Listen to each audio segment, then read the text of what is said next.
Hallelujah. यूहन्ना रचित सुसमाचार उसका 15 अध्याय का 16 वचन। तुमने मुझे नहीं चुना परंतु मैंने तुम्हें चुना है और तुम्हें नियुक्त किया है कि तुम जाकर फल लाओ और तुम्हारा फल बना रहे और तुम मेरे नाम से जो कुछ पिता से मांगो वह तुम्हें मिलेगा। आज मसीह लोग क्या करते हैं, मसीह लोग ने जो ये वचन जो मैं पढ़े ना वचन का ना लास्ट वाला टॉपिक पकड़ देने कि जो कुछ पिता तो तुम मंगोगे तुहानू, पर जो शुरुआत में ना परमेश्वर ने जो बात परमेश्वर ने शुरू में जो बताई है लोगों को कि चुना किसने हमें, परमेश्वर ने। आज हम यहाँ पर भवन में बैठे हैं तो ये संध्या आज भवन में आई है तो इसलिए नहीं आई कि इसको डांस चाहिए। परमेश्वर की एक योजना थी, एक प्लान था कि कोई ऐसा मौका आएगा मैं जब संध्या को चर्च में बुलाऊंगा। ठीक है, नहीं तो ये डांस तो और भी स्कूलों में करती है, डांस कहीं और भी करती है, पर प्रभु का एक टाइम था। एक पिछली बार भी क्रिसमस हुआ है, सब कुछ हुआ ना, इसी बार क्यों ये संध्या चर्च में है? कारण ये है कि प्रभु का एक समय के अनुसार प्रभु हमें यहाँ पर लेकर आए। इनका मतलब चुनाव चुनना है कौन है? परमेश्वर। हम कभी भी अपनी मर्जी से चर्च में नहीं आते, है ना। तो प्रभु हमें चर्च में लेकर आया तो इसका मतलब उसका कोई ना कोई तो हमारे से प्लान है। कि प्लान है कि आंधा कि मैंने तुम्हें चुना है। क्यों चुना है? कि तुम जाकर फल लाए कराओ। फल लाने का मतलब ये है, अगर एक विश्वासी बंदा है ना वो सिर्फ अपने बारे में सोचेगा, हाँ, कि मेरे जीवन में आशीष आ जाए, मैनू चंगाई मिल जाए, दूजा के दुख तो बाद च वेखांगे, पहले साडे दुख दूर होने। पर एक चेले ने क्यों चुनता? वो एक चेला की करेगा, पहले वो अपने जीवन च आशीष वेखेगा, फिर वो की करेगा दूजे बंदियां नूं। इस करके यीशु ने आख्या मैं तुहानू सदाया संध्या नूं मैं इस करके इत्थे लैके आया कि संध्या इत्थे आके मेरे नाम ते आशीष पावे और फिर जाके अपने घरदियां नूं दसे कि यीशु मसीह कौन है। हालेलुया। इस करके समझ आई ना क्यों नहीं आप लोगों को दस पाते चेले होने के बजाय कि प्रभु यीशु ने आपको सदाया है कि अपने द्वारा लोग आशीषित होने। जो मैनू आशीष मिलेगी तो मैं तां ही दूजे नूं आशीष दस पावांगा। अगर मैनू ही नहीं चंगाई मिली, मैनू ही जीवन नहीं बदलिया, देखो चंगाई बीमारी दुख समस्या हर के जीवन में आता है। कई बार लोग सोचते हैं कि अगर बीमारी आई तो कुछ बड़ा पाप किया होगा, कोई समस्या आ गई तो कोई बड़ा गुनाह किए होंगे। मेरे प्रिय, बीमारी है, मौसम है, मौसम बदलता भी है, मौसम ठीक भी है, पास्टर लोग भी बीमार होते हैं, बिशप लोग भी बीमार होते हैं, पर बड़ी बात बीमारी नहीं है। बड़ी बात है कि हम जिस रास्ते पर चल रहे हैं वो रास्ता सही है या गलत है ना। अगर हमें उस रास्ते का पता नहीं है, मान लो आज संध्या आई है, इसको मैंने हाथ रख के चंगा तो कर दिया, बीमारी तो इसके ठीक कर दी, पर ये कल को चर्च में आया और इसको पता नहीं है, लोग इसको पूछे भी तो ठीक कैसे हुई, पता नहीं। वहां पर एक लंबा सा आदमी था, उसने कुछ हाथ रखा मेरे सिर पे, मैं ठीक हो गई। और लोग चर्च में नहीं आएंगे, किसके पास आएंगे? नहीं, चर्च में नहीं आएंगे। किसने इसको ठीक किया? लंबे से आदमी ने। पर लोग किसके पास आएंगे? इसके पास नहीं, चर्च में नहीं आएंगे, किसके पास आएंगे? और लंबे आदमी के पास आएंगे भी। वो लंबे आदमी ने उसको ठीक किया है, चल में लेके चला। हाँ, इसका मतलब अगर मान लो ये ठीक हो रही है तो प्रभु का धन्यवाद हो। अगर इसको चर्च में अगर आज इसको वचन मिल रहा है तो कल लोगों को क्या बताएगी कि मेरे को चर्च में जाने के बाद है क्या मिला? मेरे को एक उद्धारकर्ता मिला जिसका नाम यीशु मसीह है ना। तो मेरे प्रेम, मेरा कहने का मतलब है विश्वासी का क्या मतलब होता है?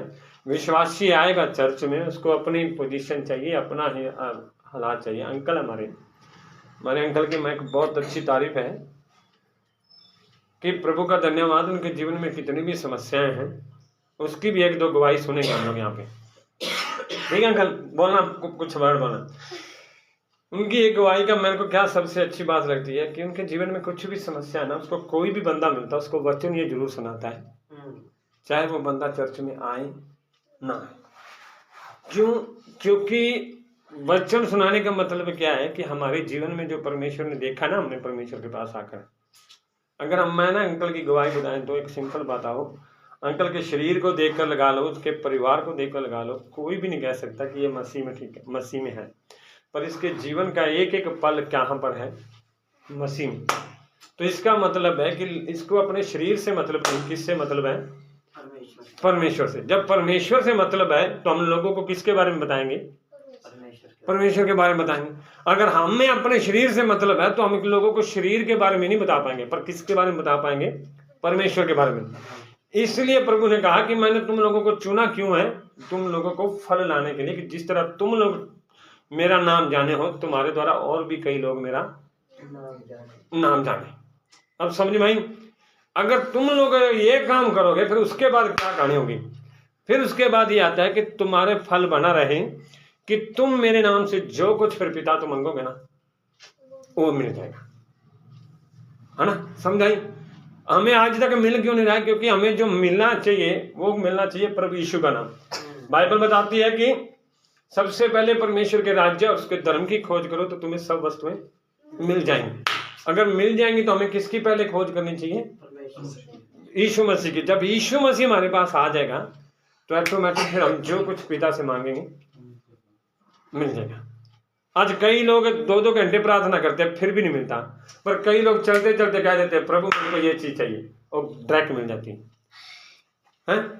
कई लोग उपवास रख रख के दुआ करते हैं प्रभु मेरे को ये चाहिए, नहीं मिलता। पर कई लोग क्या करते हैं, एक दिन दुआ करते हैं और प्रभु उनकी मुराद को पूरा करते हैं। इसका मतलब है कि वो लोग दूसरों के रीति रिवाज तो हम लोगों ने सीख लिए, उससे कुछ फर्क तो नहीं हुआ, पर जो प्रभु यीशु जिनको मिल गया, प्रभु यीशु ना मिलने के कारण दुनिया के रीति रिवाज तो सीख लिए पर कुछ फर्क नहीं हुआ।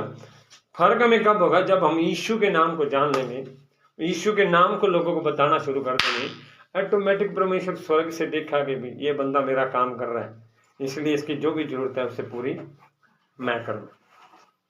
हालेलुया।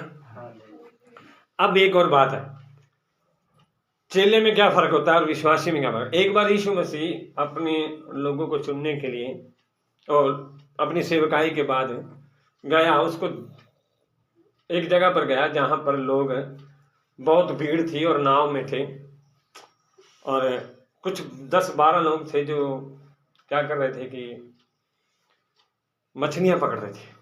बोलो मछलियां पकड़ना। अंकल कभी मछली पकड़ी आपने?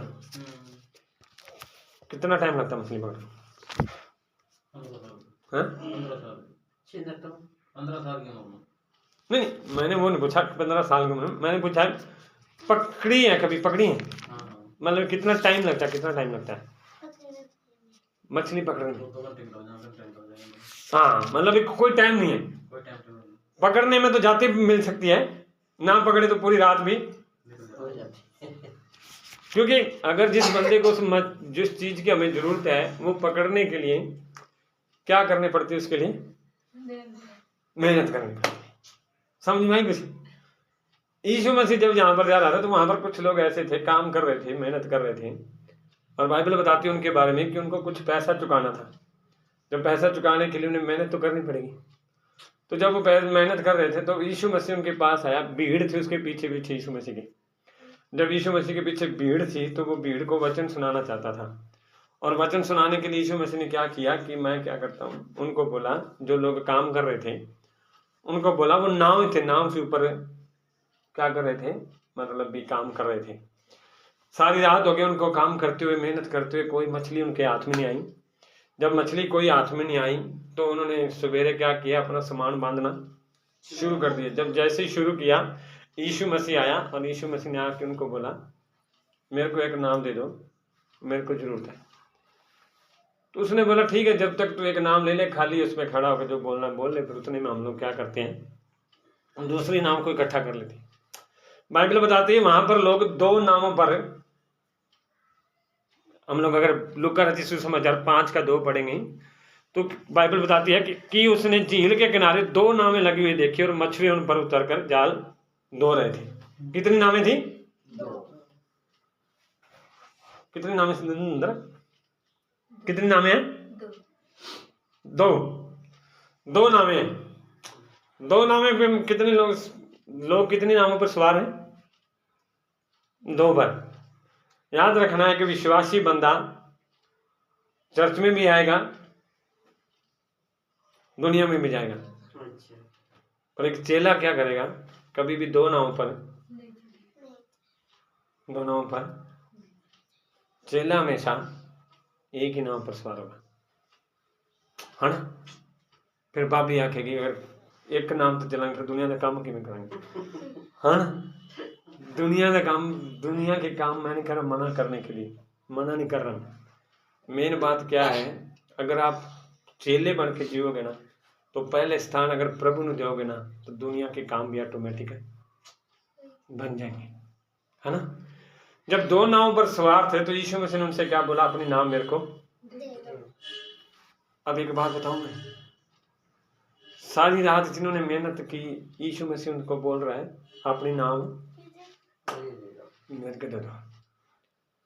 और जब नाम दे रहा है तो जब यीशु मसीह ने उनको वचन सुनाना शुरू कर दिया, जब वचन सुनाया पूरी भीड़ ने, कम से कम उस चेले के पास खड़े उन्होंने भी वचन जरूर सुना होगा, है ना, सुना होगा। जब जो सुना वचन तो जब उनके वचन सुनने के बाद यीशु ने उनसे चेले से क्या बोला, जिन्होंने अपने नाम देते, क्या बोला, अब बताओ तुम लोग क्या कर रहे थे, जो मछलियां पकड़ रहे थे कुछ मछलियां मिली? वो बोले हमने सारी रात मेहनत करी पर कुछ भी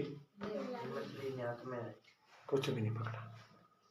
अब यीशु ने क्या कहा, अब नाव को क्या करो, जाल को दूसरी जगह फेंको।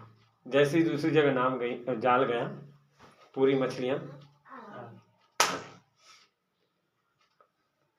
चेले लोग पति कैसे होने चाहिए, कैसे होने चाहिए, कैसे होने चाहिए? हम लोगों ने देखा ना, परमेश्वर की आज्ञा मानने वाले। चलो धन्यवाद। और अंकल को क्या समझा, चेले लोग कैसे होने चाहिए, फिर कैसे होने चाहिए? चेले उसके वचन पे जिस तरह मान ले बोल रहा है ना, उसके वचन पे चलेंगे तभी सब कुछ मिलेगा। फिर को क्या लगता है चेले कैसे होने चाहिए?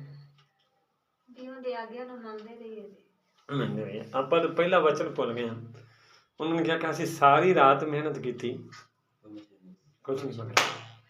यीशु मसीह कह रहा है अब फिर जाल डालो। जिन्होंने सारी रात मेहनत की है सवेरे कोई हिम्मत होगी काम करने की? हाँ, आदमी अब ये बता रहे थे कि हमारा कर्ण है, सारी रात जाग रहा है और सवेरे कह रहा है मेरे पे चर्च नहीं जाया जाएगा, मैं तो सोऊंगा सारी रात, है ना। सारी रात जिन्होंने मेहनत की है सवेरे कुछ करेंगे काम? यीशु मसीह को चेले कौन से चाहिए पता? मेहनती चाहिए। विश्वासी लोग कौन होते पता? कौन होते? आलसी लोग होते, आलसी लोग होते विश्वासी लोग। उनको बोल देना कि ये काम करना, आज संडे ये होना ना जी, मेरे को कुछ काम है, मैं ना फिर आऊंगा अगले संडे आऊंगा, है ना। ये काम करना इस चर्च में ना जी, मेरे को टाइम नहीं है ना। चेले लोग हर परिस्थिति में उन्होंने सारी रात मेहनत भी करी, फिर भी क्या कहते हैं, तेरे कहने से हम लोग क्या करेंगे, जान फेंकेंगे। एक चेला कभी भी ना अपनी परिस्थिति को नहीं देखता, प्रभु की ओर देखता है। जब आप चेले बनोगे ना, हमेशा अपनी तरफ नहीं देखोगे, प्रभु की ओर देखोगे। जब जैसे ही उन्होंने जाल पकड़ा, मछलियां बहुत आ गई, है ना। जब मछलियां आ गई तो इस बाइबल बताती है जब उन्होंने ऐसा किया तो बहुत मछलियां घेर लाए और उनके जाल फटने लगे। इस पर उन्होंने अपने साथियों को जो दूसरी नाव पर थे संकेत किया कि आकर हमारी सहायता करें। अब एक और बात आगे चेले में इसमें, है ना। जो उनको आशीष मिली थी उन्होंने क्या किया, आशीष को बांटना शुरू कर दिया, है ना। एक चेला हमेशा अपनी आशीष को जो मिलती है ना वो अपने पास नहीं रखता, क्या करता है, दूसरों के साथ बांटता भी है। अब कई लोगों ने ना ये बंदा सिर्फ अपने टेढ़ दी सोचता, दूजा नहीं। पर जब वो मसीह में आ जाता ना, जब चेला बन जाता ना, वो दूसरों की भी सोचना शुरू कर देता है। फिर उसके बाद क्या हुआ, जब उन्होंने ये सारा कुछ हो गया ना, यह देखकर शिमोन पतरस यीशु के पांव पर गिरा और कहा, हे प्रभु मेरे पास से जा, क्योंकि मैं पापी मनुष्य। हालेलुया। सोच लो, प्रभु की आशीष उसे मिल गई, मेहनत जो की उसका प्रतिफल उसको मिल गया। अब उसे क्यों क्या जरूरत है गलती मानने की? कोई जरूरत है उसको गलती मानने की? नहीं है ना। पर एक चेला है ना, वो हमेशा दूजे की गलती नहीं वेंदा, अपनी गलती में, है ना। मैंने शुरू में एक बात बताई ना कि एक विश्वासी बंदा होता है ना, वो सब कुछ देखता है, बीड़ी भी पीता, सिगरेट भी पीता, सब कुछ करता है, फिर भी उसे लगता है कि मेरे को प्रभु तो आशीष नहीं जा रहा, कोई बात नहीं। पर इस बंदे को जब आशीष मिली ना, इसने अपने आप को क्या किया, प्रभु के सामने, मुझे माफ कर, क्योंकि जितनी आशीष आपने मेरे को दे दी है, मैं इसी आशीष के योग्य नहीं। एक चेला हमेशा अपनी गलती को मानता है, न कि दूसरों की गलतियों पर दोष लगाता है ना। और फिर आखिर में क्या हुआ, जब यीशु को इतनी मछलियां, क्योंकि इतनी मछलियां पकड़े जाने से उसके साथियों को बहुत अचंभा हुआ था, और वैसे ही सब लोगों ने तब यीशु ने शिमोन से कहा, मत डर, अब से तू मनुष्यों को जीवता पकड़े करेगा। मतलब उसको क्या कह रहा था उसके बारे में, कि अगर तू अपनी गलतियों को मानने के लिए तैयार है ना, पहले तो तू लोगों को पकड़ता था, मछलियों को पकड़ता था, अब किसको पकड़ेगा, मनुष्यों को पकड़ेगा। क्यों उसको बोला पता है? उस बंदे के अंदर क्वालिटी क्या थी कि वो हर परिस्थिति में पूरी रात खड़ा मेहनत करने के लिए, फिर भी वो काम करने के लिए हार नहीं मान रहा है, वो तैयार बैठा है। जब एक चेला मेहनत करने वाला होता है ना, जब एक विश्वासी जब चेला मेहनत करने वाला बन जाता है, तो प्रभु ना उसके द्वारा अद्भुत तरीके इस्तेमाल करता है। वो एक ऐसा टैलेंट उसके अंदर होता है। सोच लो, अंकल के बारे में पूछा तो इसने बोला कि मेरे पास हर प्रकार का टैलेंट है, कि जैसे कुछ कुछ बातें प्रभु ने इसको सिखाई हुई, उसी टैलेंट को प्रभु क्या करता है, किसके लिए इस्तेमाल करता है, अपने लोगों के लिए इस्तेमाल करता है। आज क्या करते हैं लोगों के अंदर एक कन्फ्यूजन बताऊं मैं, मसीह लोगों की, चर्च में आते हैं और उन्हें लगता है कि कोई पास्टर कुछ हाथ रखेगा तो कुछ नया हमें मिलेगा। पर मेरे प्रियो, मैं आज आपको एक कन्फ्यूजन से दूर करूं तो, जो आपके पास है ना, आपके पास क्या है आपको पता है, परमेश्वर उसे ही अपने काम के लिए क्या करता है, इस्तेमाल करता है। और उससे बढ़कर ये टैलेंट देता है ना, जो गुण है। मतलब हम लोग जब दुनिया में घूम रहे होते हैं ना, हमें लगता है हम लोग किसी काम के नहीं, कोई टैलेंट नहीं हमारे पास है, हम नॉर्मल बंदे हैं।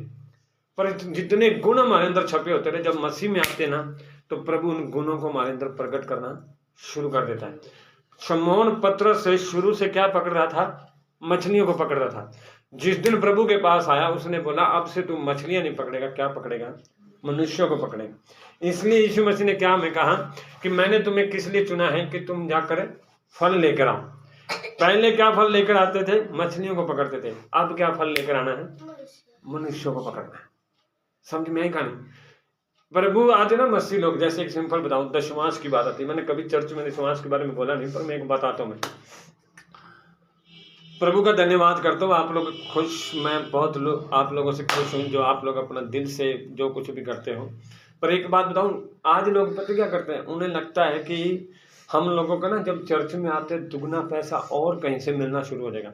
पर नहीं मेरे प्रियो, आप एक को बात बताऊं मैं, जो आप मेहनत करते हो ना, मेहनत करते हो, मान लो आपको मेहनत का 1000 रुपये मिलता है, अगर उसमें से आप लोग 100 रुपये देना शुरू कर देते हो ना, उसमें क्या प्रभु आशीष देता पता है? उसमें आशीष ये देता है, जो घर में आपकी बीमारियां आती हैं, जो घर में आपके दुख आते हैं, जो परेशानियां आती हैं, उनको प्रभु खत्म कर देता है। जो 900 रुपये बचता है, उसी 900 रुपये में परमेश्वर आपको फुल बरकत दे देता है। पहले क्या करते थे, आप 1000 रुपया लेकर भी इस्तेमाल करते थे, वो बीमारियों में चला जाता था, डॉक्टरों के पास चला जाता है, कभी खुद की चोट में, कभी रिश्तेदारी में, कभी इधर चला जाता है।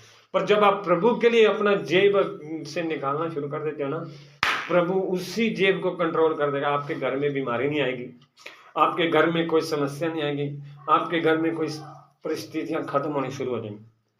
मसीह लोग क्या करते हैं कि हम चर्च में आ गए ना, तो दशमांश देते हैं। एक चर्च वाला पास्टर मेरे को कल मीटिंग में बता रहा था, कह रहा है ऐसे विश्वासी लोग देखे मैंने, जब से आए 10 साल हो गए उनको मसीह में हुई,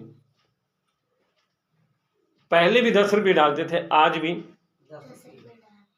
10 रुपये डाल रहे हैं। और क्या है पता उनका, कह रहे आप पहले भी गरीब थे, आज उससे भी बढ़कर गरीब हो चुके। घर में इतनी बीमारियां, घर में इतनी समस्या, फिर लोग क्या बोलते हैं, हमें चर्च में आने से कुछ चंगे नहीं है। मिलते नहीं। मैं बार बार इस अंकल की गवाही क्यों देता हूँ, जब पिछली बार शुरुआत था नहीं, उसने कुछ कम किया, अगले साल आया उसने और बढ़ोतरी किया, इस साल इनकी और बढ़ोतरी होगी। क्यों? मतलब भी इनको कुछ पता लगा परमेश्वर के बारे में कुछ देने के। मैं एक बात कहूँ, मैं जो लोग प्रभु को देखते हैं ना, उनको ही पता है कि प्रभु क्या करता है। जो लोग नहीं देते ना, उनको कुछ नहीं पता, उनको तो सिर्फ यही लगता है कि हम पास्टर को दे रहे हैं, पास्टर का पेट फूल देगा। मेरे प्रिय, एक भाई ने मेरे को बताया था पिछले दिनों में, मैंने बोला कि आप वचन सुनाया कर, लोगों को बात बताया कर। कह रहा आपको क्या मतलब है, आपका तो पेट खाना मिल रहा है, आपको कुछ विश्वास मिल रहा है। अच्छा। मेरे को ये बात बुरी लगी कि यार बंदे, हम यहाँ पर अपना पेट पालने आए हैं। वो बंदा चर्च से छोड़ के चला गया, चर्च छोड़ के चला गया। पर मैंने उसको एक बात बताई जब मिला मेरे को, मैंने कहा भाई तू चर्च में था तब भी मैं खाना खा रहा था, तो चर्च में नहीं है ना, फिर भी खाना खा लिया। खा भी मैं खाना खा के सोता हूँ। विश्वासी कई लोगों को लगता है कि हम लोग पास्टर को विश्वास देते हैं तभी हमारे पास्टर का पेट फूलता है। नहीं मेरे प्रियो, प्रभु तब भी देता। बाइबल में बताती है, जवान सिंहों को घटी हो जाती है, वो भूखे रह जाते हैं, परंतु यहोवा के खोजियों को किसी बड़ी वस्तु की घटी नहीं होती। मैं आपको एक क्रिसमस का छोटा सा प्रोग्राम बताऊं, तो पिछली बार मैंने क्रिसमस का प्रोग्राम किया था, मैंने किसी को कुछ नहीं बोला था। प्रभु का धन्यवाद, प्रभु ने 7,000 रुपये इकट्ठा किया था। खर्चा कितना हुआ पता है? 5,500 रुपया। मैंने किसी को बोला नहीं कि मेरे को पैसे चाहिए, पर लोगों ने खुशी से दिया। और इससे पिछली जो अभी गई है क्रिसमस है, उसमें 14,000 रुपये इकट्ठा हुआ, 12,000 रुपये खर्चा हुआ। मैंने मांगा भी नहीं। अगर मैं लोगों से मांगता, मान लो मैं कह देता आपके चर्च में, जैसे आप लोगों, मैं बोल दूं कि 2,000 रुपये लगेगा आप लोगों, आप लोगों ने 2,000 रुपये दे दिया है, लग जाए कल को 10,000 से, मान लो 2,000 हो गया, आप लोगों का 10,000 रुपये इकट्ठा हो गया, लग जाए कल को 14,000 रुपये, नुकसान हुआ मेरा तो। पर आप लोगों के माइंड में क्या जाएगा, हमने 2,000 रुपये दिए, कुछ ना कुछ तो पास्टर आप खा गया कर गया। इसलिए मैं क्यों कह रहा हूँ, पिछली बार अंकल ने कुछ दिए थे, इस बार कुछ दिए। अब सबसे पहले क्रिसमस का गिफ्ट उन्होंने दिया है और सबसे उत्तम दिया है। मतलब मेरा कहने का क्या है कि हम लोग क्या करते हैं कि प्रभु से लोगों का ना मतलब ये लगता है कि हम लोग पास्टर को पैसे देते हैं तभी पास्टर को कुछ बनता है। पर मेरे प्रिय, जब प्रभु ने देने के लिए शुरू किया है ना, प्रभु जब हमें देता है ना, वो किसी विश्वासी के थ्रू नहीं देता, वो ऑटोमेटिक डायरेक्टली देता है ना।